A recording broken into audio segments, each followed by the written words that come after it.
Eh, Otro de los temas en los que tú has trabajado y en los que hiciste una contribución significativa es el de seguridad alimentaria. Hoy en día tenemos un debate muy activo sobre ese tema, pero tú participas en eso casi 40 años antes, anticipándote a la discusión actual. ¿Cómo entras tú a la temática de seguridad alimentaria? ¿Qué te lleva hacia allá? Yo estaba ya trabajando en esos años con la FAO y hay una decisión de parte de la FAO para que su próxima conferencia regional partiera con un documento sobre desarrollo rural y seguridad alimentaria en América Latina, a partir de un documento masivo, para lo cual convocaron a diversa gente a Roma, encabezadas por Eduardo Figueroa, Adolfo Figueroa, un amigo peruano muy querido, por cierto, para que coordinara este esfuerzo. Y entonces parte del esfuerzo tenía un capítulo sobre seguridad alimentaria, un capítulo sobre pobreza rural o pobreza en general, y otro sobre desarrollo, etcétera, etcétera. A un amigo inglés le tocó el de pobreza y a mí me tocó el de seguridad alimentaria, no tanto por accidente, sino porque en México se había lanzado un proyecto sobre seguridad alimentaria, el Sistema Mexicano de Seguridad Alimentaria, y Solon Barraclough con un equipo había preparado un documento sobre seguridad alimentaria, sobre sistema alimentario. Este es en el marco de la crisis, la primera crisis del petróleo. Correcto, en los años 70. Así es, en los 70. Entonces teníamos la crisis del petróleo detrás de nosotros y con la crisis del petróleo una crisis también de precios de los alimentos que se fueron al cielo. Entonces surge seguridad alimentaria como tema en la FAO con su primera definición de los 70 que decía que era un problema de acceso. O sea, el problema, correcto, no era un problema de acceso, era un problema de disponibilidad.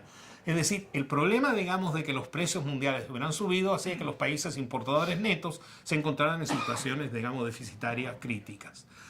Pero a poco andar, digamos, esta crisis de insuficiencia en la oferta se convirtió, producto, digamos, de los estímulos europeos, se convirtió en una crisis de sobreabundancia y los precios, bueno, siguieron bajando, y los precios dejaron de subir, empezaron a bajar, y entonces es como si el problema de seguridad alimentaria, en los términos que tenía definido la FAO en ese momento, se hubieran resuelto. Y más bien emergían claramente los problemas de acceso. Entonces el documento que preparamos, el que preparé entonces, basado en lo que ya habíamos visto en México y de los materiales que este estudio de un español había hecho sobre el sistema alimentario mexicano, es que me llevó a elaborar uno de los volúmenes, que es el volumen de seguridad alimentaria. Su única virtud tuvo dos virtudes. La primera es que redefinió el tema de seguridad alimentaria, y si uno mira la definición que FAO tiene ya en la partir del 75, seguridad alimentaria, directa o indirectamente terminó surgiendo de ese trabajo, porque lo que destacó es que los problemas de seguridad, los más serios, eran de acceso de la gente que no podía satisfacer sus necesidades a partir de sus ingresos, y que además habían problemas de inestabilidad en el sentido de los flujos de oferta, y había por lo tanto periodos en que efectivamente hay insuficiencia en la oferta y necesitabas importar, y otros en que al revés podías más bien acumular excedentes y cubrirlos. Tenías además problemas de inseguridad derivados de la excesiva dependencia de las importaciones, lo cual para algunos países como Venezuela no era grave, porque lo cubrían con su petróleo, pero para otros era crítico, y por lo tanto el problema no solo era un problema de dependencia crítica, en el sentido de tener que destinar ingresos de tus exportaciones más allá de los que están en condiciones de tu economía, solo para satisfacer la demanda efectiva de tus. Estamos hablando de un debate en los años 70. Correcto. Décadas. Y sin embargo, los términos que estás planteando tú se asemejan mucho a la discusión que sigue después de la última subida del precio de los alimentos. Hace 10 años o menos de 10 años. Y sin embargo estamos reviviendo esta discusión como si no hubiéramos pasado por la otra. ¿Qué ¿A qué te lleva esta idea de decir, por qué olvidamos todas las lecciones de la primera crisis alimentaria? Que yo creo que se ha reducido los temas, digamos, de seguridad alimentaria a temas, primero, de disponibilidad agregada. Siguen siendo planteados con problemas de disponibilidad agregada y por lo tanto aparecen países, multiplicidad de países que aparecen como países deficitarios y por lo tanto son objeto de una mayor preocupación por el tema de seguridad alimentaria. En circunstancias de que se ha demostrado de que el tema es, en último término, un tema de pobreza. O sea, es un tema, y yo creo que los trabajos del premio Nobel de Sen te lo muestran claramente. O sea, y sin embargo, yo te diría, en términos de la percepción de la ayuda externa, sigue siendo, digamos, en términos de una identidad con la producción agrícola y no con la capacidad de acceso de las familias que no tienen ingresos suficientes para... ¿Y tú crees que el debate actual, muy latinoamericano, entre soberanía alimentaria y seguridad alimentaria, ayuda a encontrar una mejor solución? Mira, es una pregunta que yo casi no me atrevo a contestarla de manera taxativa, por dos razones.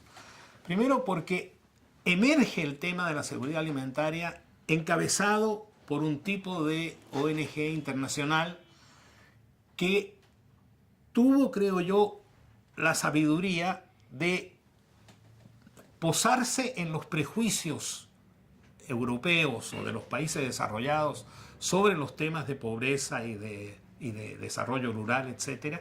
Y en torno a ellos, digamos, fortalecer determinadas corrientes que aparecen opuestas, activamente opuestas, por ejemplo, al desarrollo actual de los sistemas alimentarios de América Latina.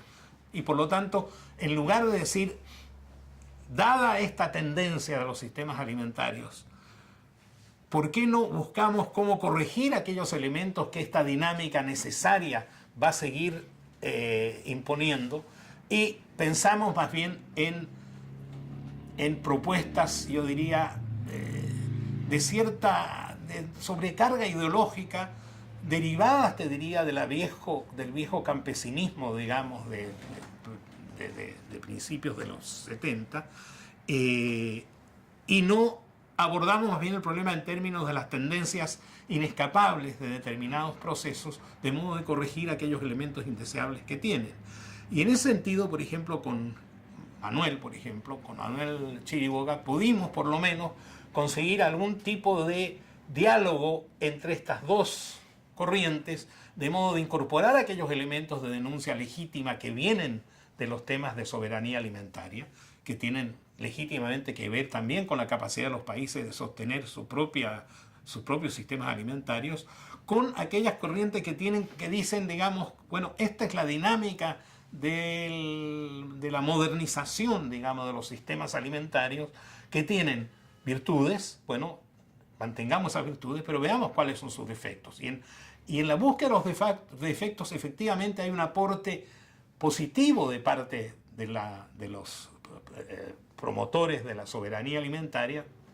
De hecho, están incorporados incluso algunas de las constituciones de países, que hacen entonces por lo menos que el tema, en términos de independencia nacional, sea elevado y que se mire entonces los procesos en términos de cuánto esa dependencia es grave o no es grave, porque un hecho que normalmente no se contempla y que sí le da cierta razón a la gente de soberanía, es que en periodos de crisis puedes tener que muchos países exportadores se den cuenta de que prefieren, digamos, retener sus exportaciones y por lo tanto dejan de ser una fuente confiable y segura de tus déficits alimentarios, como el caso de Argentina, etc.